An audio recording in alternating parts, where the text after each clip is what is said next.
रवीना ने कलाई पे बंधी घड़ी में समय देखा तो सुबह के 9 बज रहे थे। ट्रेन आने में अभी 1 घंटा बाकी था।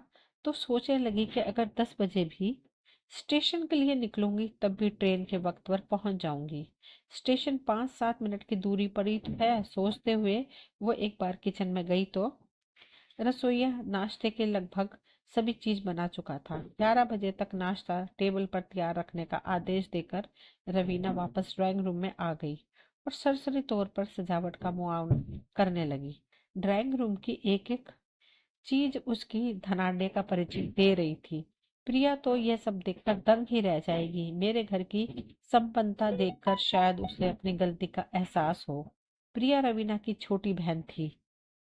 आज वो अपनी बहन रवीना के पास आ रही थी। ऐसा नहीं था प्रिया ने रवीना का घर नहीं देखा था, लेकिन वो यहाँ 5 वर्ष पहले आई थी। पिछले 5 वर्षों में तो रवीना के पति रोहित ने व्यवसाय में कई गुना प्रगति कर ली थी। अब उसकी गिनती शहर के सबसे धनी लोगों में आने लगी थी और इसी बात का रवीना को घमंड हो रहा था। आज वो शहर के सबसे पोश इलाके में जानी मानी कॉलोनी में रह रही थी। अपनी संपत्ति के बारे में सोचकर रवीना खुशी से फूली नहीं समा रही थी। पढ़ने में रवीना का कभी मन नहीं लगा। वो सारा दिन बस अपने उच्च वर्गीय शौक पूरे करने में बिता देती थी। इसलिए 20 वर्ष की होने से पहले ही उसके पिता ने रोहित से विवाह करके रवीना बहुत खुश थी। रुपया पैसा ऐशो आराम बस और क्या चाहिए। जीवन में हर काम के लिए नौकर। रवीना जैसी सुख सुविधा चाहती थी वैसी ही सुख सुविधा उसे मिल गई थी। रवीना के पिता अपनी छोटी बेटी प्रिया का भी विवाह जल्दी कर देना चाहते थे, लेकिन वो तो सबसे अलग सोच में ढली हुई थी। जब देखो तब किताबों में घुसी रहती, पढ़ाई के अलावा भी न जाने कौन कौन सी किताबें पढ़ती रहती। उसे एक अलग तरह के लोग और परिवेश पसंद था। स्कूल कॉलेज में भी वो बस पढ़ाई में तेज और बुद्धिमान लड़कियों से ही दोस्ती करती थी। उसे रुपए की चकाचौंध में जरा भी रुचि नहीं थी, पर पता नहीं उसे क्या सूझी कि एक से एक धनी व्यवसाय घरानों के रिश्ते ठुकराते हुए 3 साल पहले उसने अचानक कॉलेज के एक असिस्टेंट प्रोफेसर से विवाह करके सबको सकते में डाल दिया। घर वालों को यह सहन न हुआ। तब से माता पिता ने प्रिया से रिश्ता तोड़ लिया था, लेकिन एक ही शहर में होने के बाद माता पिता आखिर कब तक बेटी से नाराज रहते। 6 महीने से उन लोगों ने प्रिया और उसके पति प्रशांत को घर बुलाने और उनके यहाँ आना जाना शुरू कर दिया। तो रवीना ने भी प्रिया से बात करना शुरू कर दिया। ऐसे नहीं था कि रवीना को प्रिया से बहुत लगाव था, बल्कि रवीना तो अपनी संपन्नता के प्रदर्शन से प्रिया को चकाचौंध करके उसे ये एहसास दिलाना चाह रही थी कि देखो तुमने मामूली आदमी से शादी करके क्या कुछ खो दिया है जिंदगी में। रवीना और उसके परिवार ने जीवन में हमेशा पैसे को ही महत्व दिया था।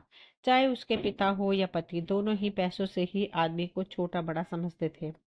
9:45 बज गए थे तो रवीना ने अपने विचारों को समेटा और ड्राइवर से गाड़ी निकालने को कहा। चमचमाती कार में बैठकर वो स्टेशन पहुंची।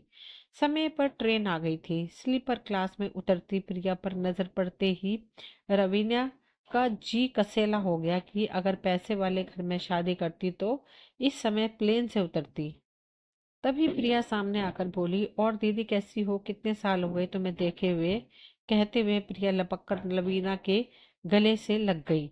क्षण भर के रवीना के मन में भी बहन से मिलने की ललक पैदा हुई, पर तभी अपने प्योर सिल्क की साड़ी पर उसका ध्यान चला गया कि उसे गंदे कपड़ों में ही छू लिया प्रिया ने। पता नहीं ट्रेन में कैसे कैसे लोग होंगे। अब तो घर जाकर तुरंत इसे बदलकर ड्राई क्लीन के लिए देना होगा। घर पहुंचकर रवीना ने प्रिया को बैठने भी नहीं दिया, सीधा पहले नहाने के लिए भेज दिया और स्वयं भी कपड़े बदलने के लिए चली गई। डाइनिंग टेबल पर नाश्ता लगवाकर रवीना ने प्रिया को आवाज लगाई। मोबाइल में बात करते हुए प्रिया जाकर कुर्सी पर बैठ गई। बात खत्म करके उसने मुस्कुराकर रवीना को देखा। बाप रे बाप, दीदी इतना सारा क्या क्या बनवा दिया तुमने।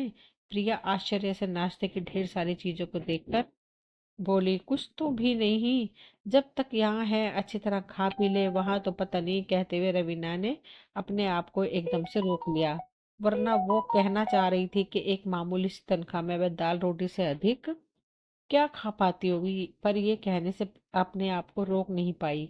यहाँ तो रोज ही यही बनता है, तेरे जीजा जी तो ड्राई फ्रूट हलवे के सिवा और कोई नाश्ता ही नहीं करते। अरे हाँ दीदी, जीजा जी के बारे में तो मैं पूछना ही भूल गई। जीजा जी क्या ऑफिस से ले गए? प्रिया ने उत्साह से पूछा। नहीं, वे तो अपने काम से मुंबई गए हैं, वहीं से फिर दिल्ली और फिर हैदराबाद जाएंगे। व्यवसाय बढ़ गया है, महीने में 20 दिन तो वो बाहर ही रहते हैं, रवीना ने अपने स्वर में भरसक गर्व का पुट भरते हुए कहा। तो प्रिया ने खाने का एक कोर मुंह में डालते हुए कहा, अच्छा दीदी, पर यह बताओ कि तुमने अपने दोनों बच्चों को हॉस्टल में क्यों डाल दिया? बच्चे घर में होते तो रौनक अलग ही रहती है। अरे नहीं, तू नहीं जानती, मेरे बच्चों का स्कूल माना हुआ स्कूल है। तुम्हारे जीजा जी की इच्छा तो विदेश भेजने की थी, पर मैंने कहा कि अभी बहुत छोटे हैं, हायर एजुकेशन के लिए भेज देना विदेश। अभी तो देहरादून ही ठीक है, और जब पैसों की कोई कमी ही नहीं है तो बच्चों को क्यों ना बेस्ट एजुकेशन दिलाई जाए। हाँ, लेकिन जिनके पास पैसा ना हो उनकी तो मजबूरी होती है। कहते हुए रवीना ने एक चुपती हुई नज़र प्रिया पर डाली, लेकिन तब तक प्रिया के मोबाइल पर एक मैसेज आ गया और वो मैसेज पढ़ने में व्यस्त हो गई। लिहाजा रवीना को चुप रहना पड़ा। फिर तो जब तक दोनों नाश्ता करती रही तब तक प्रिया मैसेज पढ़ती रही और मैसेज का रिप्लाई भेजती रही। उसने एक बार भी मुंह उठाकर यह नहीं देखा कि वो क्या खा रही है, कैसा स्वाद है। मैसेज में मगन प्रिया को कुछ पता ही नहीं चल रहा था। वो तो बस उल्टे हाथ से लेटर टाइप करते हुए सीधे हाथ से एक कोर उठाती और मुंह में डाल देती। यह देखकर रवीना मन ही मन खींच रही थी कि उसके इतनी कीमती और ढेर सारे नाश्ते पर प्रिया का ध्यान ही नहीं है। प्रिया के लगातार बेवजह हंसते रहने को रवीना उसकी आंतरिक खुशी नहीं बल्कि उसके दुख छिपाने की चेष्टा ही समझ रही थी। रवीना जैसी बुद्धिहीन और समझ ही क्या सकती थी। तभी रवीना खींचते हुए बोली, अरे फोन में ही लगी रहेगी या मेरे साथ बातें भी करेगी? ये बता, हमारे रसोइयों का बनाया हुआ खाना तेरे को कैसा लगा? तो प्रिया फोन को साइड में रखते हुए बोली, बहुत अच्छा है दीदी, पर ये बताओ कि खाना आप खुद क्यों नहीं बनाती? हमारे यहाँ तो हम खुद ही बना लेते हैं। ये सुनकर रवीना अवाक रह गई। इसमें इतना हचरज करने की क्या बात है? दीदी, हम दो ही तो हैं। प्रशांत को भी खाना बनाने का शौक है, तो हम दोनों मिलकर खाना बना लेते हैं। इसी बहाने जरूरी बातचीत भी हो जाती है। प्रिया ने सहज रूप से उत्तर दिया। अब तो रवीना के आश्चर्य की सीमाएं नहीं रही। पुरुष और किचन में उसने तो ना कभी अपने पिताजी को किचन में जाते हुए देखा था और ना कभी अपने पति को। पुरुष तो छोड़िए, रवीना ने तो अपनी माँ को भी रसोइयों के क्या बनेगा ये निर्देश देने के सिवा और किसी काम से किचन में पैर रखते हुए नहीं देखा था।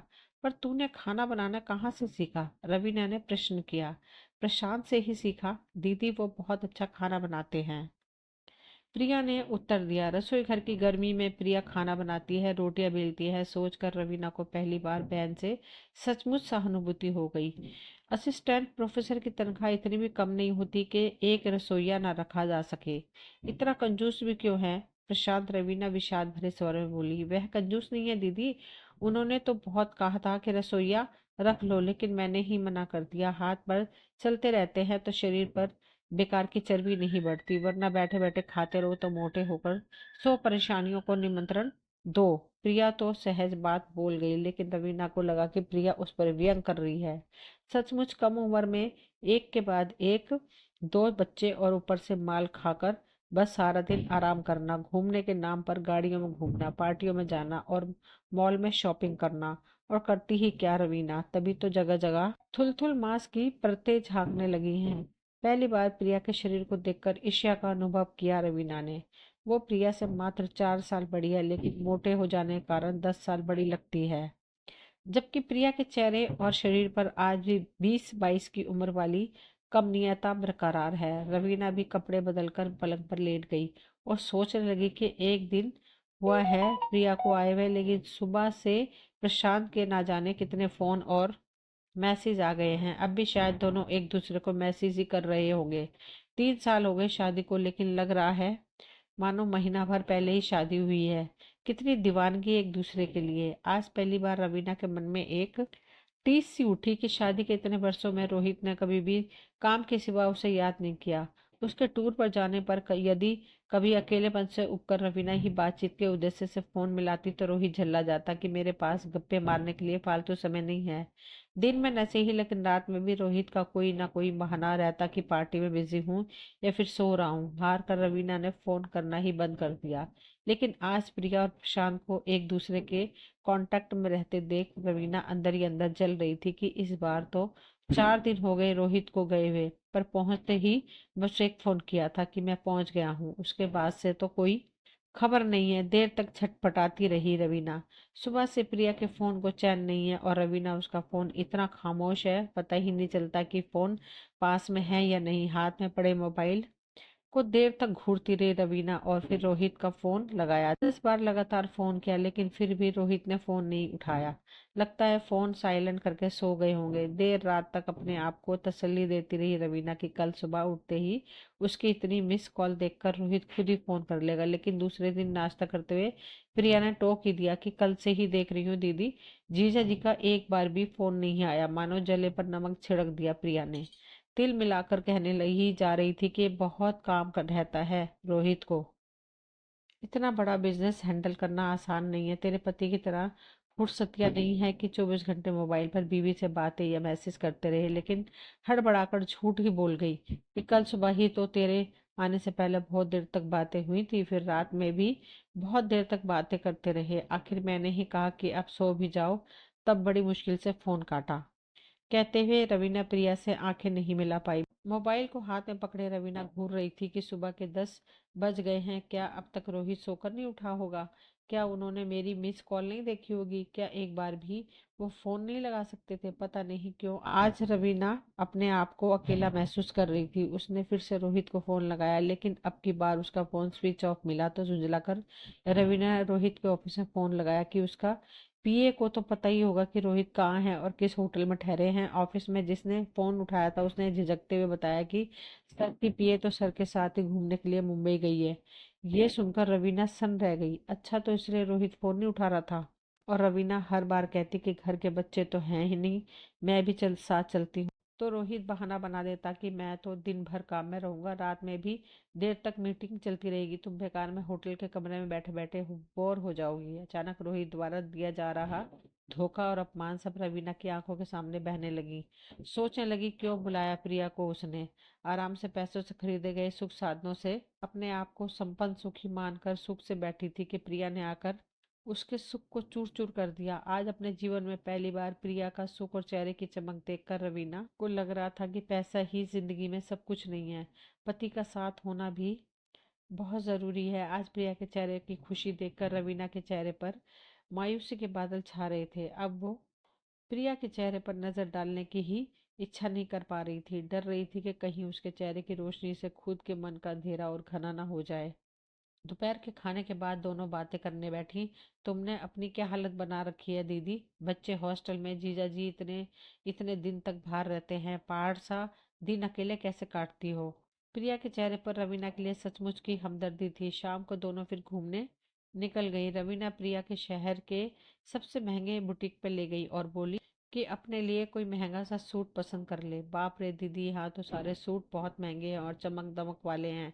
मैं ऐसे सूट पहनकर कहाँ जाऊंगी? इतनी चमक दमक मेरे प्रोफेशन को सूट नहीं करता है, और ये सब फिजूल खर्ची है और कुछ नहीं। प्रिया ने कहा तो रवीना बोली, अरे शादी के बाद पहली बार आई है तू, पैसों की चिंता मत कर, मैं उपहार दे रही हूँ तुझे। बात पैसों की नहीं दीदी, पैसे तुम दो या मैं दूँ, बात तो वस्तु के उपयोग की है। बेकार अलमारी में बंद पड़ा रहेगा। अब मैं तुम्हारी तरह हाई फाई बिजनेस पार्टियों में तो जाती नहीं हूँ, कहकर प्रिया बुटीक से बाहर आ गई। रात का खाना दोनों बहनें बाहर ही खाकर आई। घर लौटते ही प्रशांत का फोन आया। सेमिनार खत्म हो चुका है, मैं सुबह ही फ्लाइट पकड़ कर आ रहा हूँ, इसलिए तुम भी कल ही आ जाना। ये सुनते ही प्रिया के चेहरे की खुशी और चमक दोनों ही जैसे कई गुना बढ़ गई थी। इतने सालों बाद आई है, ठीक से बात भी नहीं कर पाई और 2 ही दिन में वापस जा रही है। ऐसा भी क्या है कि प्रशांत 2 दिन भी अकेला नहीं रह सकता? रवीना नाराजगी दिखाते हुए बोली, फिर कभी आ जाऊंगी दीदी, बल्कि तुम ही क्यों नहीं आ जाया करो? बच्चे दोनों घर पर नहीं हैं और जीजा जी इतने दिन बाहर रहते हैं, उफ कैसे रहती हो तुम? प्रिया के स्वर में सहजता थी, लेकिन रवीना को लगा कि प्रिया कटाक्ष कर रही है। सच ही तो है, ऐसी दीवानगी है इन दोनों के बीच जैसे रवीना ने अपने लिए 4 दिन भी नहीं देखी। उसके लिए तो बस पैसों से खरीदी जाने वाली हर चीज की दीवानगी थी, और किसी के लिए भी जीवन में दीवाना हुआ जा सकता है, यह तो उसे प्रिया को देखकर ही पता चला था। जो प्रिया महज पैसों की खातिर महंगा सूट नहीं खरीद रही थी, वह प्रिया अपने पति से जल्दी मिलने की खातिर प्लेन से वापस जाने को तैयार हो गई। यानी पैसा है लेकिन मनुष्य के लिए पैसा है, पैसे के लिए मनुष्य नहीं है। सच कहा है किसी ने कि पैसों से ही हर सुख नहीं खरीदा जा सकता। अपने पलंग पर औंधी पड़कर रवीना सुबकने लगी। उसका गुरूर टूटकर आंखों के रास्ते बहने लगा।